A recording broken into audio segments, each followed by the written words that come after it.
do. Now, how to pay the fee? You go here.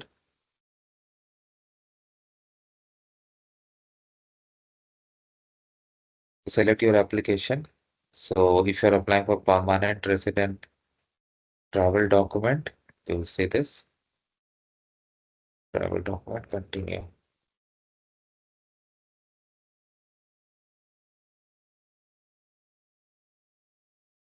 So $50, let's say one, if I select, submit. Total amount for all applications. Pay, log in and pay.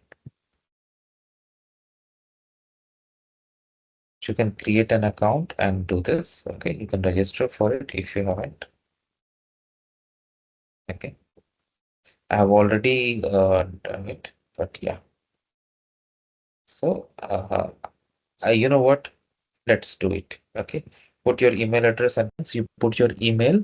In next screen, you put your password, confirm password. Then system is gonna send a code to your email to verify the account, and then you reach here. Once you go there and confirm payment, of course, I'm not gonna do the payment, but yeah. You will go to proceed to secure checkout and then pay the fee, and then you will get a receipt. So that receipt you